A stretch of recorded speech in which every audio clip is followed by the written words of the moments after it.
Kneel before Zod! You can't go! All the plants are gonna die! I'm gonna take a bath. Bad dates. I'll alert the media. Boys, keep off the moors. It's evil! Don't touch it! The name's Pliskin. No more hangers!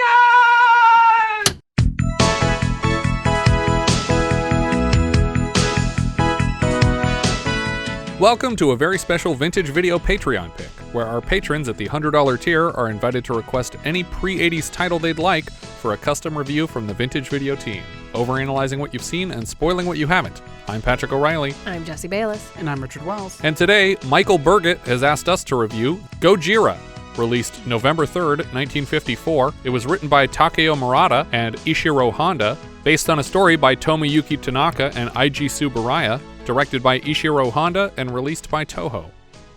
On March 1st of 1954, the United States was testing a thermonuclear bomb at Bikini Atoll. Local Japanese fishermen were ordered out of the area for the test with little explanation, and one ship, the Lucky Dragon 5, ignored the warning, expecting to profit from fishing without competition, and were instead blasted with radiation from an explosion 1,000 times more powerful than the bombs dropped on Hiroshima or Nagasaki. They were far enough away to survive the day, and most recovered from their radiation sickness, but the Lucky Dragon's radio man eventually succumbed to his sickness on September 23rd the same year, and became the first official victim of the hydrogen bomb.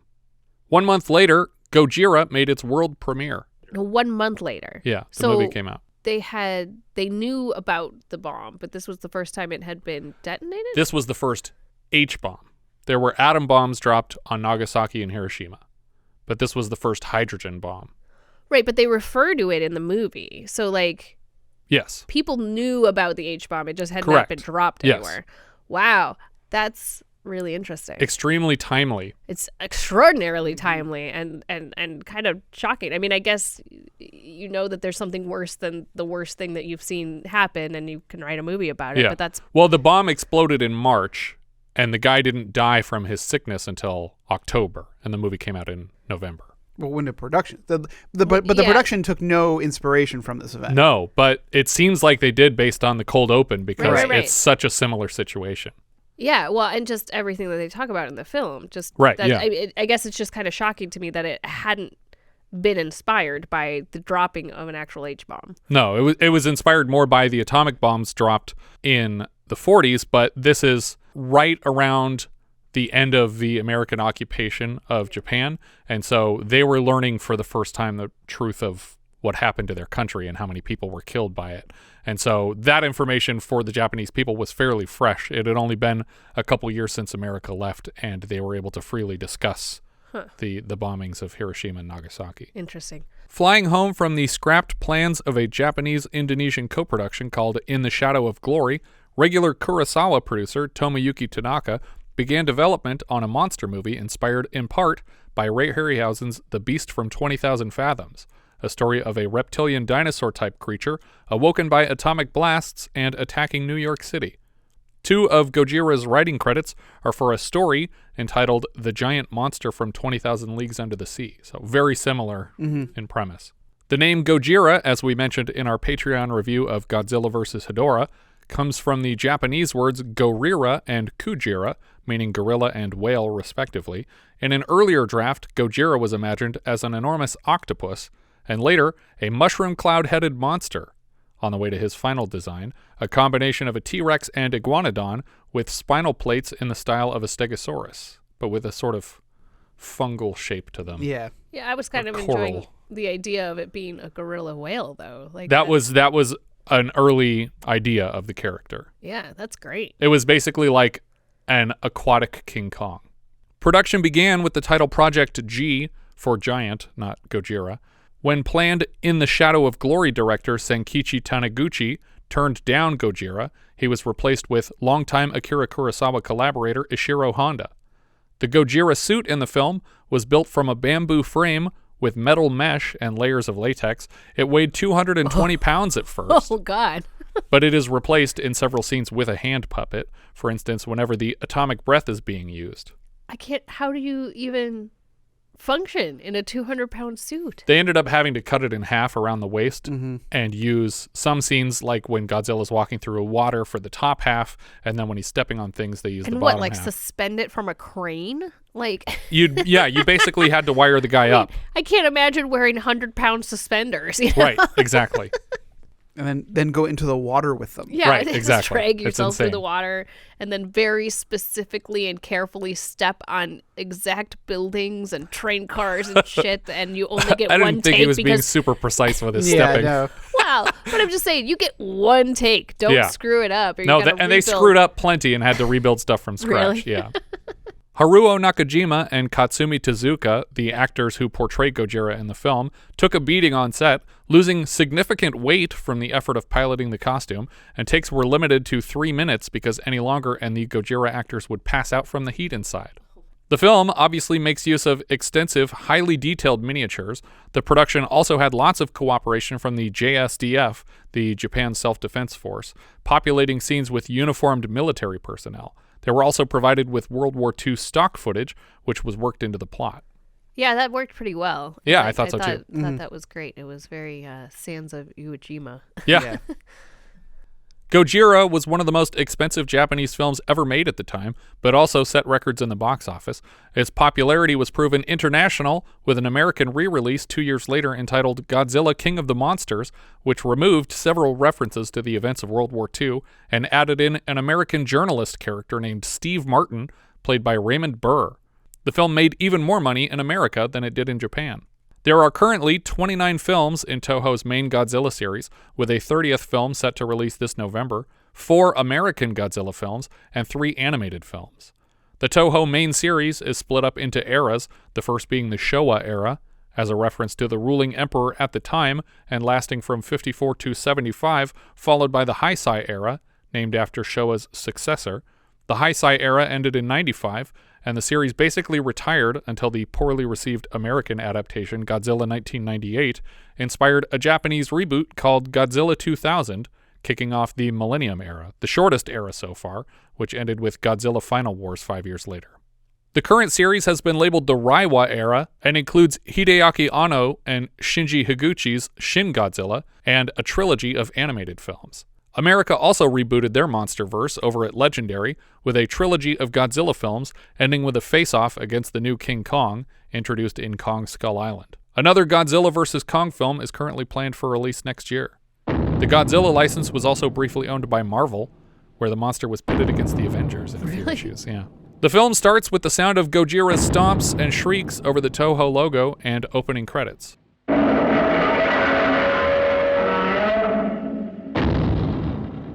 I'm going to call him Gojira because that was the original title of the original Godzilla film, but I might accidentally call him Godzilla occasionally because that's the American name of the character.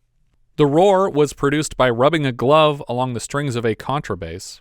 Then we see the crew of a ship at sea, the Eiko Maru, blinded by what looks like an underwater explosion, a huge bright glow from beneath the surface, and quickly their ship is on fire and tipping in the water. An emergency signal is broadcast ashore as the craft goes under. The message is received and delivered to a man named Ogata at South Seas Salvage. He's being called in for duty to respond to the sunken ship and apologizes to his lady friend Emiko. He has to head to the Coast Guard's office.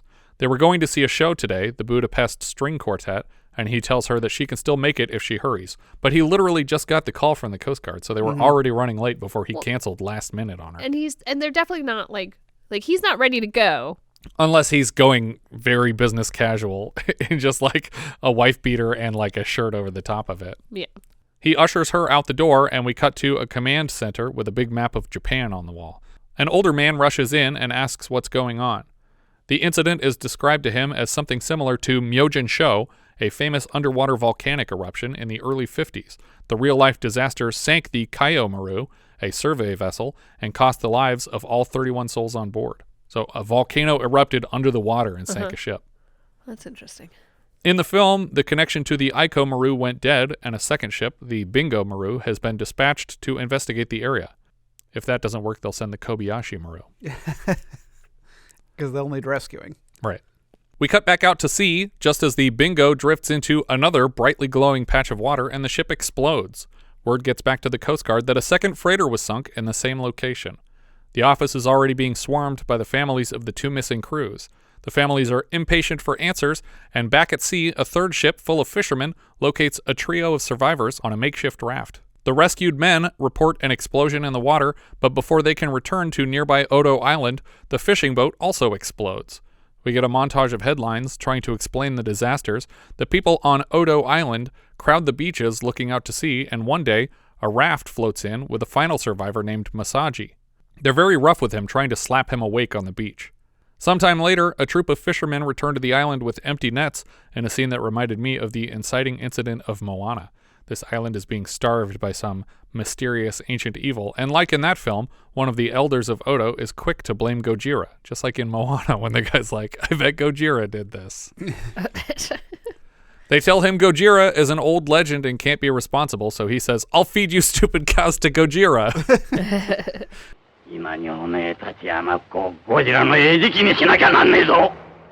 It's also a similar plot line in Pete's Dragon. Yeah, that's right. They blame Pete. Gojira for some reason.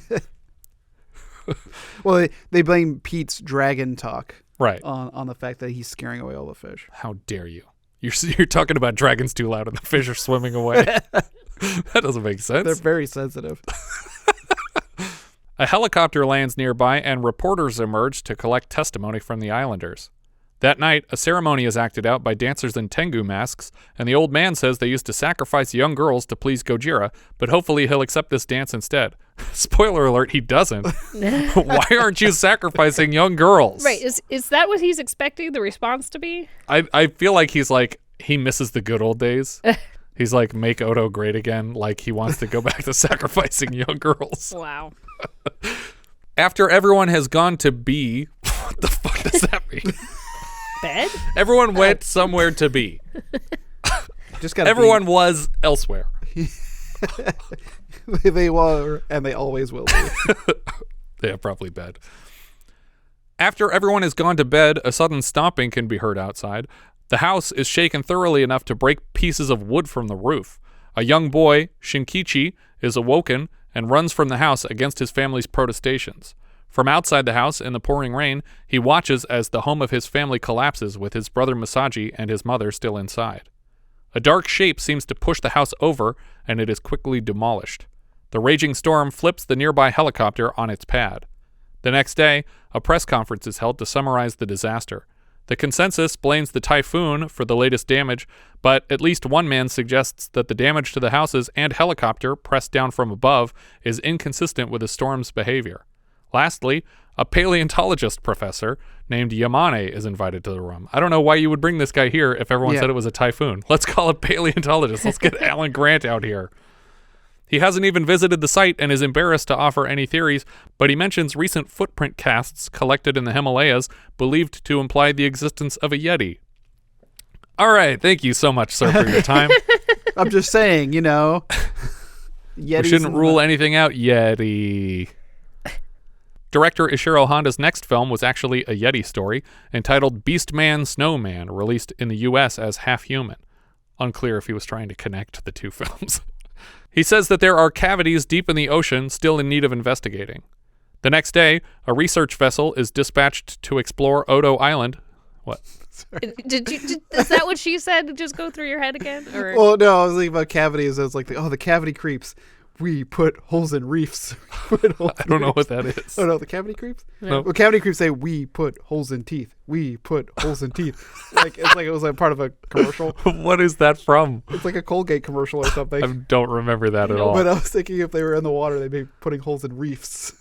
Instead of teeth. Anyway, Beautiful. it made me laugh. It sure did. All right. Anyway. He says there are cavities deep under the ocean still in need of investigating. The next day, a research vessel is dispatched to explore Odo Island and the surrounding waters. In the crowd at the dock is Serizawa, or Sherizawa? Who's taking boats to this island anymore? Stupid people. After 3 of them? Yeah. You know what? It kind of makes sense, though, because there's this huge celebration of the boat departing, probably because, we're never going to see you again, so this so is long. Our final goodbye. I mean, they make the same comment here, too, basically. In the crowd at the dock is Serizawa, a young scientist with an eye patch. Ogata and Emiko are surprised he left his lab to see them off. Ogata suspects he was worried Emiko wouldn't make it back, so it was like an official goodbye. But he doesn't warn her not to go, so I don't think that's what's going on here. They reach Odo and walk through the impressively staged wreckage. They wave Geiger counters around and detect dangerous radiation levels, but only on one side of the island. The paleontologist points to the shape they're standing in and suggests it may be an enormous footprint. The footprint also sheds radiation. Professor Yamane finds a trilobite in the enormous footprint, thought to be millions of years extinct, but this one seems to be alive, for now at least, despite having been stepped on by Gojira. Suddenly, a man rings a bell at the island's highest point to signal the steady thumps of an oncoming creature. The scientists approach the island's highest hill, and when Gojira peers over the top at them, they take some quick photographs and then run for it. Emiko falls in the confusion, but Ogata carries her away. We learn here that the paleontologist is Emiko's father. From this high vantage point, the team can see the large footprints heading back to the ocean, and the creature is gone. Back in the building where they held the press conference earlier, the paleontologist gives a very misleading slideshow presentation about the history of the Earth, suggesting that many species of dinosaurs were in their peak a mere 2 million years ago, 63 million years after they all died. Yeah, he calls it the Jurassic period, but no, the Jurassic period was significantly further back. And then he calls it the Cretaceous period. He blames H-bomb tests for waking the creature and driving it from his cave. He presents as evidence a trilobite stuck to Gojira's foot. The shell was found to contain dust from the Jurassic strata of the Earth's crust. He blames H-bomb tests because Gojira's radiation contains traces of strontium-90 from the bombs. One group of men at the assembly suggests keeping the connection to the H-bombs secret to avoid a panic, but another woman in the audience is insistent that the public be as informed as possible. Sometime later, word of Gojira's attacks on many Japanese ships is all over the papers, and a woman on the train laments that she narrowly escaped Nagasaki before the bombing, and now a huge monster is attacking the country. Obviously, this line is removed from the American cut of the film. The Disaster Response Center is overrun with protesters demanding action be taken so that they can return to work operating their fishing boats. An announcement is made that warships will be attacking Gojira at his current coordinates with depth charges, and we get some stock footage of actual depth charges being deployed and triggered. Seeing the footage on television, Emiko's father Yamane is disturbed and leaves the room. Emiko leaves to check on him, leaving Ogata alone with Shinkichi, the boy whose family were killed when Gojira toppled his home. Apparently Yamane adopted this kid? Or, just offering him a place for the meantime. It's loose in trying times. I feel like he might have moved in with someone else on the island where he lived that knew him, and not a stranger that came and waved a Geiger counter around the remains of his house.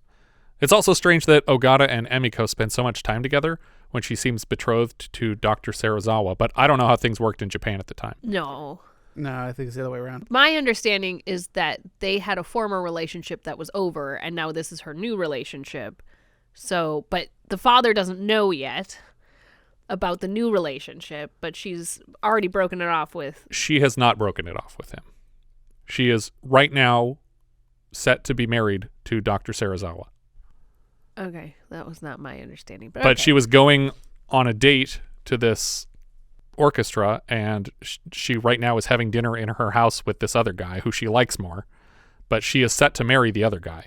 Like, it was arranged without her her consent. I see what you're saying. So, okay, that kind of makes sense. Shinkichi is confused why Yamane is so upset, and Ogata explains that the man wants to study Gojira, not kill it. We cut to a party boat moving through Tokyo Bay, and Gojira surfaces in the water beside it, terrifying all on board, but he doesn't attack. Just shows up and he's like, "Hey, y'all," and then turns around. Yamane is invited back to the Disaster Response Center to offer guidance on how to kill Gojira. He informs them that if it can survive an H-bomb, nothing will do the trick. We cut to a newspaper office where Hagiwara, a young reporter, is assigned to interview Dr. Serizawa, who he recognizes as Yamane's soon-to-be son-in-law. The man giving the assignment and the man seated at the table nearest to them are the two actors who traded off playing Gojira throughout the film. Aww. We cut to Ogata's office, where Emiko is admitting that she's always thought of Serizawa as more of a brother and nothing more. Ogata urges her to tell him that and to break it off. Hagiwara finds Emiko at Ogata's office and asks her to please convince her fiancé to submit to an interview because he's been evasive. Emiko decides to accomplish both tasks in a single visit and turns down Ogata's offer to accompany her. Ogata gives Shinkichi a motorcycle ride to Yamane to discuss the boy's schooling, and Emiko gets Hagiwara to see Serizawa. That was easy to say all in one piece. A little birdie told Hagiwara that Serizawa is working on a weapon to kill Gojira, and he denies the charges, so Hagiwara leaves. After the reporter leaves, Serizawa goes out on a limb and shares his experiment with Emiko. I don't know why he does this. He's just so excited about it. Well, but if, like you're saying, is they are to be wed, he's like, well, you should know all about my work, basically. Why? She should not know about his work. He should not have told her anything. I think he was just, I need to tell someone. I think this was like a situation where it's just like, oh my God, I'm going crazy with this in my head by myself. So many fish I've killed. It's weighing on my conscience. He leads her to a large fish tank in his laboratory and drops in a pellet of his latest invention, and the water in the tank foams over. He forces Emiko to watch until she can't take it and buries her face in his shoulder. On the way out, she promises not to tell anyone what she's seen and decides against breaking up with him just yet, in case he drops one of these pellets in her drink later. Mm-hmm. At home, she can't even tell Ogata what happened. Suddenly, Gojira can be heard stomping around outside. When he surfaces from the water in the bay, a row of soldiers open fire on him. Gojira stumbles up out of the water, kicking through buildings, stepping right on the track in front of an oncoming passenger train. The whole thing derails at his feet, and he picks up one of the cars in his mouth before crushing several more underfoot. Yeah, this train's moving extremely fast, and they cut to it's Japan. Well, but they cut the people inside, and the train crashes. It's like, they're no, just jostled.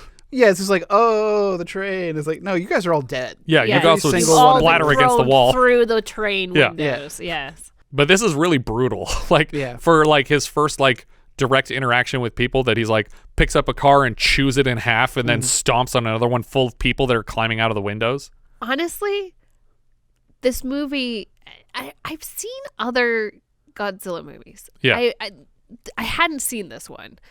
And the violence of this one, it's brutal. Honestly, I was a little taken aback because, you know, a lot of the other ones are like kind of cheesy and a little tongue-in-cheek with their, you know, everything that's happening. Yeah. And this one is, I mean, like, I get that it was kind of done cheaply, but they didn't do it, what's the word I'm looking for? I don't know. They didn't skimp on the fact that this is devastating and brutal. Right. And I feel like in other Godzilla films, when he's destroying things, it's usually like just a building. It's just like a geometric shape. Yeah, we don't cut inside the building to like a classroom full of children dying. Right.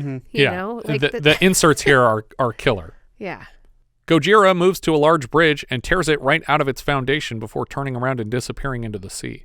I suppose I should save this for the end, but in rewatching Shin Godzilla, it was like, oh man, there's so many set pieces that this follows. Oh, that's interesting. And the bridge sequence is one of them. Yeah. The next plan is to construct an enormous electric fence to stop Gojira. The whole thing comes together surprisingly quickly. Back at Yamane's home, he's still confounded by the nation's disinterest in protecting this one-of-a-kind discovery to learn from it, apparently unswayed in his preference by what must have been thousands of deaths the night before, because it knocked over many city blocks worth of buildings. Yeah. Now there's fires raging out of control. And Ogata tries to talk some sense into him, and Yamane makes Ogata leave his home. A radio announces Gojira's approach to the electric fence. Cannons are trained on the monster as well. We see a quick insert of a hand flipping a switch to turn the fence on. Incidentally, this is the hand of director Ishirô Honda. Gojira makes fast work of the fence, tearing it down like so many spider webs, and then he unleashes a new power, atomic breath, which melts the towers to the ground with extreme heat. This was a little hard. Like, I didn't realize what he was doing because it's just like an aerosol spray coming out. Yeah, and because it's in black and white, like, it gets it glows like white hot, which you can see in the black and white, but you can't. Like, I was like, is he blowing fire?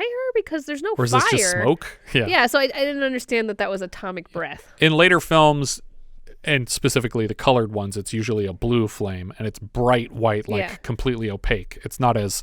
It almost looks like mist coming out of his mouth right now.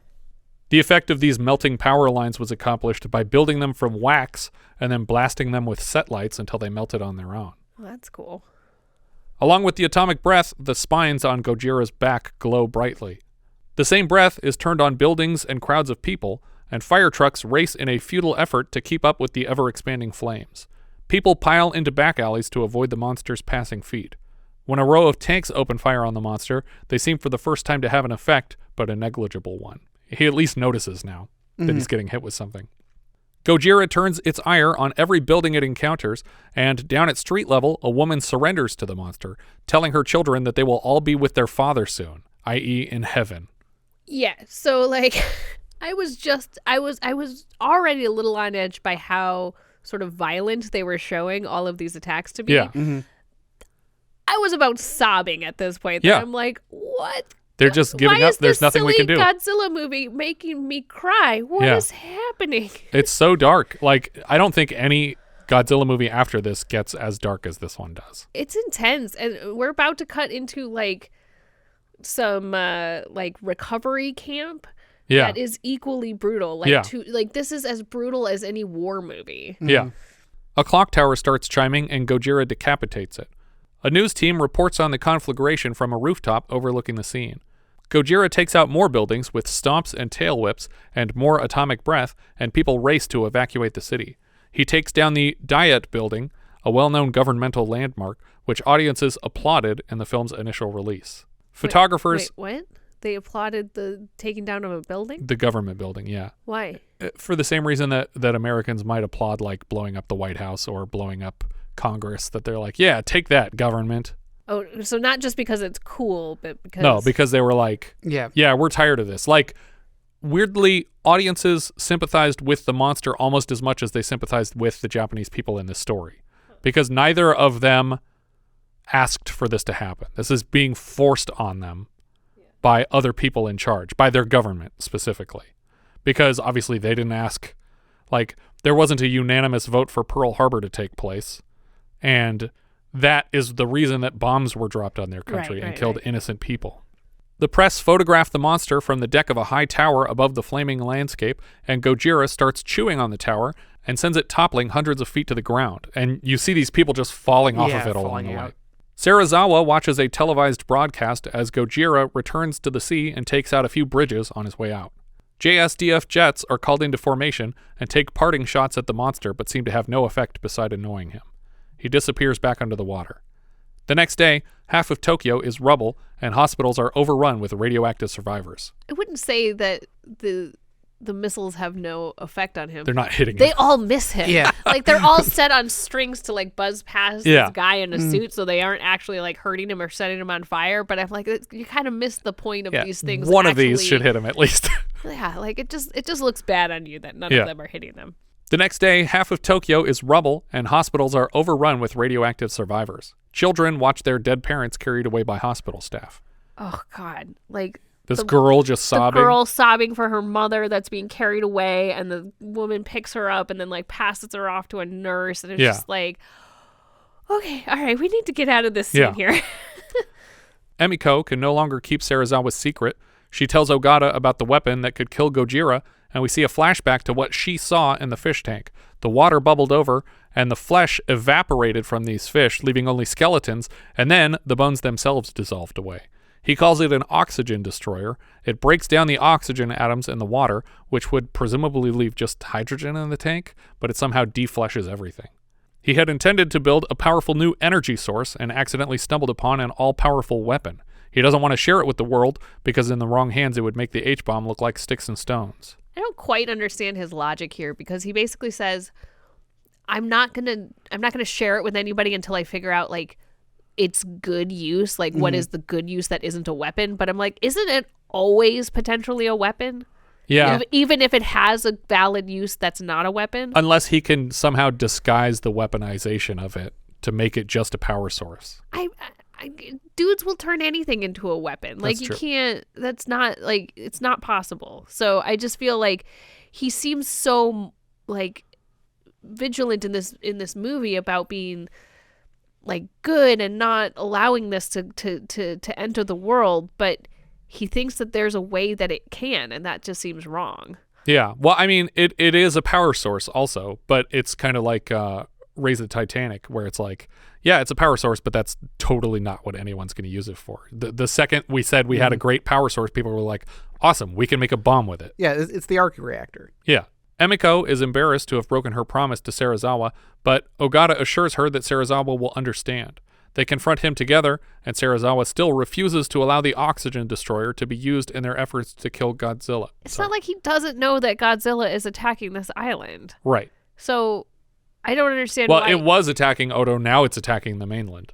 But I don't know why they think that this would suddenly change his mind Right, about that's anything. true. If he knows he has a weapon. Yeah. He refuses to allow the oxygen destroyer to be involved in their efforts to destroy Gojira.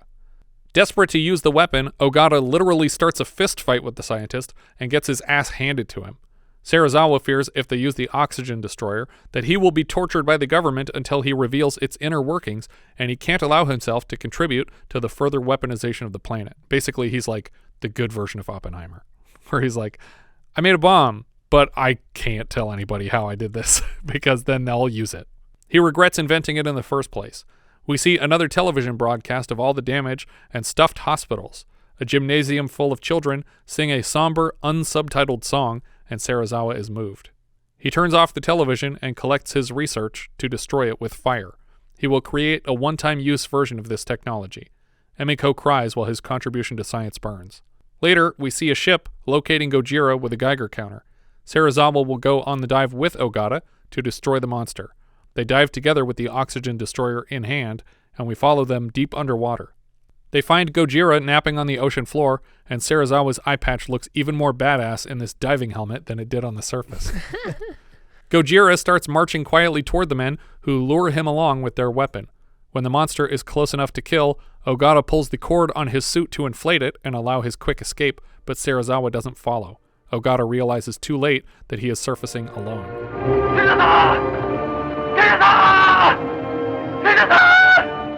Now, I was a little confused at this point.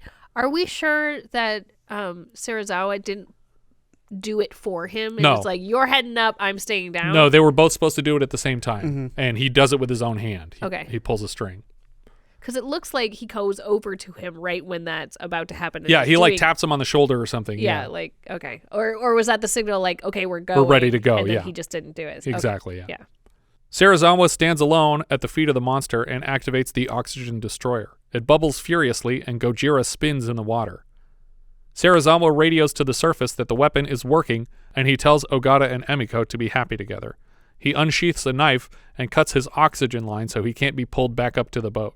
Bubbles from the weapon reach the surface, and a half-dissolved Gojira surfaces for one last bark into the sky, and then an enormous skeleton sinks to the ocean floor and disappears. The victory is broadcast home by press on board the ship, and everyone else cries over the loss of Serizawa. Yamane worries aloud that if H-bomb testing is allowed to continue, that Gojira is unlikely the last of his species, and another will surface. The end. So presumably, the second film is about a different Gojira? I'm trying to remember. It's been a long time since I've watched all of these. Because he doesn't reincorporate like Dr. Manhattan, just like comes back to being a Godzilla in the ocean. Well, but when they bring in Mechagodzilla is supposedly made from one of the Godzilla's bones. Oh, okay. But just I would like think, Eve? Yeah. No, that was just one rib. One of Gojira's ribs. But I don't remember. I don't remember what the story of the second one is offhand. Because they talk about like the different layers, like relating back to the time that I guess Godzilla's roamed the earth. The Jurassic strata. And so, in theory, correct me if I'm wrong, there was a bunch of these guys that were all the size and shape and everything of Gojira. Yes. And they all moved into some cavern and were buried somehow, but stayed alive down there. Okay, so there's a whole cavern of little baby Gojiras running around, and they're only bad if they get zapped with something like a nuclear bomb that's going to give them No, they're bad if breath. they come out of the cavern and start attacking people. Otherwise, they stick to themselves underground. But an explosion happened close enough to cause a rupture and open up this cavern to the outside world. And so Gojira came out and was like, "Hey, cut it the fuck out." Right. But he's only more is he both larger and more dangerous because of the radiation? I mean, he's more dangerous because of the radiation, and he's radioactive because of the H-bombs, but that's not what made him big. He was big because he's a dinosaur. Okay. He is dangerous because dinosaurs are dangerous.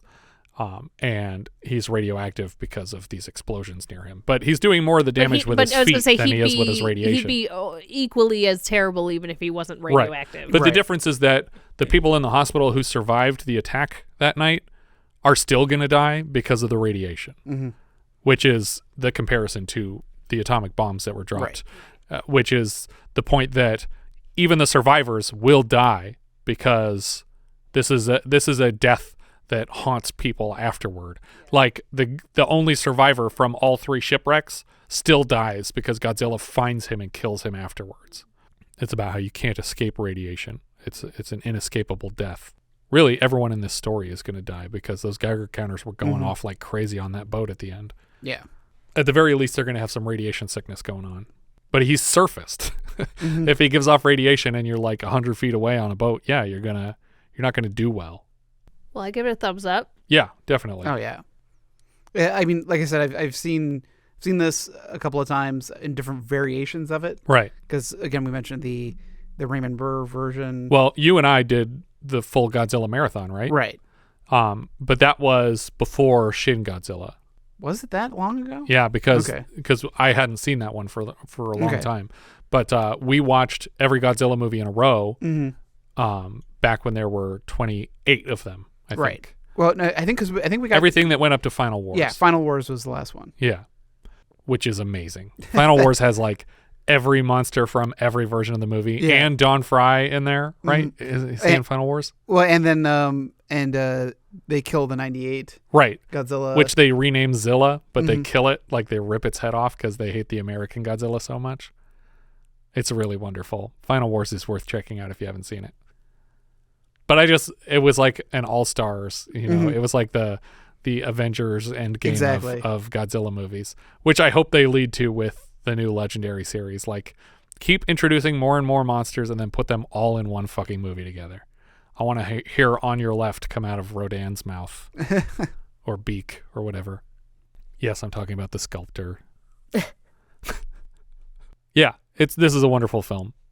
It's very dramatic. I feel like usually the part of a Godzilla movie that I don't like are the humans. Usually I just want to see more monster stuff. And this has a legitimately compelling human story. Yeah. I was really surprised by all of that, honestly. And no one's really the bad guy in the human terms. Like, usually there's some people that are making terrible decisions that you're like, oh, I disagree with this person, and this person's causing the problem. And it's like, no one here is causing the problem. Well, I mean, America is the bad guy in this, I guess. But they don't really talk about that. That's true. And that part is all taken out of the whitewashed Raymond Burr version. But yeah, America is the one, even in this version of the story, America are the ones detonating H-bombs underwater. So that's why when they have their meeting at the disaster response headquarters, one of the guys is saying, like, this will cause an international incident if we blame it on the H-bomb testing, because it's like, America just left. We don't want to start another fight with them right now. But yeah, I think it definitely lives up to the graphics of the day. I think for the time, it looks really great. I think it benefits from being so dark. Yeah. That a lot of the seams are invisible, so to speak. But that first shot where Godzilla's just pushing past the house in the night and knocks it over, I feel like that works. That looks completely legit, like a Godzilla knocking over a house. I'm sure the black and white hides all manner of sin in those models. Right, yeah. But, they look pretty good. I like the models. Yeah. But I think that American movies at the time looked corny and silly that were doing the same thing. Even the Harryhausen stuff, I think, like the beast from 20,000 Fathoms is a little bit silly. And I don't know if that's just a result of being stop motion animated on top of being day for day for so much of the movie. But this felt like it could have been equally corny, and it was shot in a very competent way to make it look real and make it look serious. Well, you said it was the most expensive film, right? Right. Yeah. So I mean, Japanese film. Right, but American, no one is going to make the most expensive American monster film. I mean, not yet, anyway. Well, I mean, in the 50s. Right. Yeah. Like they're going to be on a budget. a severe budget. Because monster movies were made because they were cheap. Right. And people would see them anyway. But you look at something like The Day the Earth Stood Still from 1951. Right. And the visual effects of that, I think, are great. Yeah, absolutely. And I mean, there are definitely some parts that are cheesy or things that don't work. But when they do have good visual effects, it really is good. And that's more science fiction than monster movie. Really. Right. But you look at the monster films of the time are like, ugh. Because that was all Century City, right? Where the ship lands and Gort comes out. It was supposed to, it's supposed to be in D.C., but I don't know where they actually I think that's where it. they shot it. Yeah, like right around where the Fox building is now. Our director here was Ishirô Honda, who also played the power station worker who flips the switch. He has several Godzilla titles, as well as Rodan, the H-Man, Gigantus, the Fire Monster, Mothra, Go-Wrath, Space Amoeba, Sayonara Jupiter, segments of Kurosawa's Dreams, not the film, but Kurosawa's actual dreams. He directed them. The writer here was Takeo Murata, who has writing credits on nearly all Godzilla adaptations for his hand in creating the character. Same for Shigeru Kayama, credits on every Godzilla sequel. Tomoyuki Tanaka has a story credit for the giant monster from 20,000 Leagues Under the Sea. He also produced the film and many other Godzilla and Kurosawa titles, Go-Wrath, Kill, House, and Sayonara Jupiter. Another writer credit, story credit for Eiji Tsuburaya. Lots of special effects credits on various kaiju titles, and he was the central creative mind behind many of the pioneering effects of the Godzilla series. He was also a DP on 50-plus titles from the 20s and 30s. The music here came from Akira Ifukube, who has hundreds of composer credits, and not much I can specifically recognize, but his famous Godzilla theme is reused in nearly every Godzilla iteration from the 50s well into the 90s. Cinematographer Masao Tamai has two more films with the same title from 57 and 77. Those are the American version of the film and the 77 colorization of the film. But this movie technically has 4 IMDb pages for the one Godzilla movie. There's a 54, 56, 57, and 77. Akira Takarada played Hideto Ogata. This was his first starring role. He also appears in Mothra vs. Godzilla and Ibira Horror of the Deep. Akira Takarada was originally supposed to play the Dr. Serizawa character, and the two guys that are trying for her heart were swapped at the last second. Well, they made the right choice because the new boyfriend is really cute. Yeah, he's a dreamboat. Yeah. And the other guy actually had an eye patch and a scarred face, so I feel like you should have him play the guy who's supposed to have an eye patch and a scarred face. That's not true. I made that up. You believed me, listener. Momoko Kôchi played Emiko Yamane. She's the same character in a few other Godzillas. Specifically, I think, versus Destroya. And obviously King of the Monsters, which is the American version.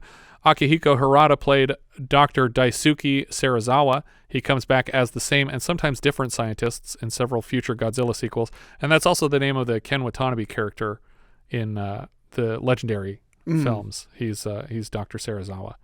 Takeshi Shimura played Dr. Kyohei Yamane. He was in Seven Samurai, Rashomon, Ikiru, Stray Dog, and hundreds of other credits. We saw him last as Gyobu Taguchi in Kagemusha. Sachio Sakai played a newspaper reporter, Hagiwara. He was in Seven Samurai, Yojimbo, and Hidden Fortress. Teranosuke Ogawa played Nankai Ferry President. He was in Seven Samurai, Hidden Fortress, and Sanjura. A lot of Kurosawa overlap. Toyoaki Suzuki played Shinkichi Yamada. That's the kid whose house was destroyed. He's back as the same character in Godzilla King of the Monsters, which is the American version. Kokuden Kodo played the Old Fisherman. He's in Seven Samurai and Hidden Fortress. Junpei Natsuki played Power Substation Engineer. He's in Seven Samurai and Dreams. Katsumi Tezuka played Gojira and Hagiwara's editor. He's in lots of Godzilla sequels because he played the character, I think, into the 80s. Like, he was the character for a long time in the Godzilla suit. And same for Nakajima. I think he's in a lot of sequels. Right. And he's also in Seven Samurai. Saburo Ikutani played another news reporter. He is in Rodan, Mothra, Go-Wrath, and Matango. Go-Wrath, by the way, I think is where we borrowed some footage from that movie that was used for the exploding planet scenes in Doomsday Machine, yeah. Shizuko Azuma played Partygoer. He was also in Dreams and Seven Samurai. Teruko Mita played an activist. Mita was also in Gigantus and Mothra. Kenji Sahara played Young Lover on The Sound. He's in lots more Godzilla sequels. Kaiji Sakakita played Mayor Inada. He's in Seven Samurai, Rodan, and Mothra. Ryosaku Takasugi played Gojira, and is back to play Godzilla in... Is there a third Godzilla? Maybe this is the Puppeteer or something for the hand. I don't know. There's 3 people credited as Gojira now. Yu Fujiki played Aiko Maru's sailing vessel wireless communications officer. He was in Hidden Fortress and Throne of Blood. Shigeo Kato played JSDF with Spotlight, leader of Crowd Escaping, uncredited. He was in Seven Samurai and Dreams for Kurosawa, and lots of Godzilla sequels on the way to playing a janitor in 2000's Godzilla vs. Megaguirus. Akio Kusama played Otoshima Islander. He's in lots of Kurosawa films like Seven Samurai, High and Low, Yojimbo, as well as another handful of Godzilla sequels. So a lot of these people were considered like royalty, basically, that they were like, oh, you were in Godzilla, so we need to bring you back for this sequel. And obviously, because of Ishirô Honda's connections to Kurosawa, they usually came from that stable or continued working with Kurosawa down the line. But it's interesting because this Godzilla series and the Kurosawa films are most of the films from Japan that made it overseas ever. Right. Like if you ask someone if they've seen a Japanese movie, it's 98% either a Kurosawa film or a Godzilla movie. And they're all made by a lot of the same people. And it's just interesting that a monster movie, because Kurosawa, his films are all considered such like prestige, like high class art, and Godzilla feels like populist fare. They are mad films, if you will. Exactly. What? Like Kurosawa, I make mad films. Okay, I don't make films, but if they did, they'd have a samurai. Or a Godzilla. Or a Godzilla. Yeah. Yes. Yeah. That's Godzilla, everybody. I really like it. I look forward to talking about more of them eventually. I don't know what the next one would be, but we'll get there. I think that's everything for Godzilla, or Gojira. Thanks again to Michael Burgett for their generous contribution to the show. If there's any title you'd like us to review, our top Patreon tier includes a custom review of any pre-1980 title. If you have any thoughts you'd like to share, we are Vintage Video Pod on Twitter, Facebook, Instagram, YouTube, and Letterboxd, where, as I've said before, you can find each of our full movie rankings for the year. We can also be found at vintagevideopodcast.com. Thank you so much for listening, and I hope you'll join us next time when we'll be discussing whatever you choose. We leave you now with the trailer for Gojira.100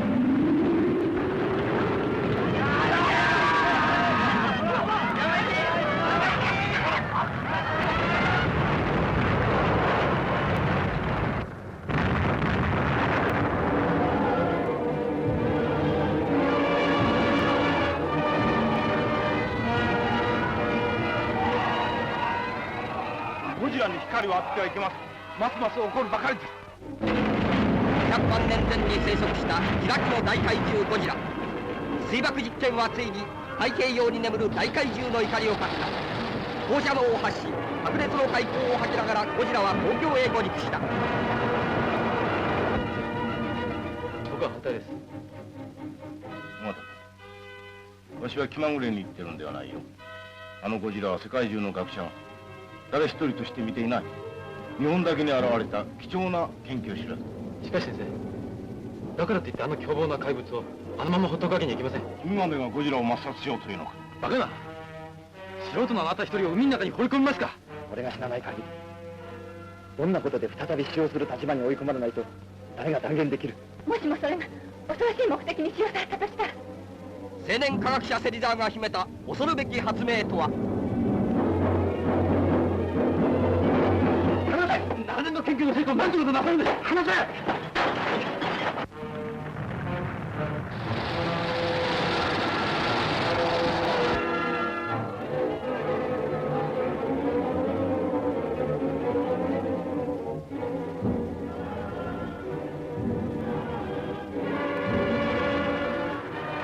近代兵器を装備し、続々と出動する陸海空の精鋭。ゴジラの恐怖から脱出する難民の群れ。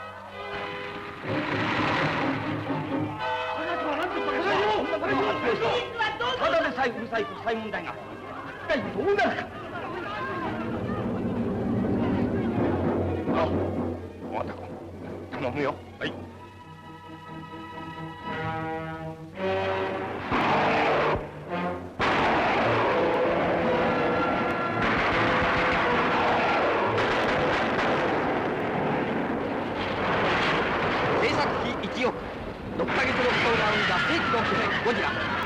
映画技術の粋を集め大東宝が全能力を挙げた空前のスペクタクルゴジラ。本年最大の話題作ゴジラ。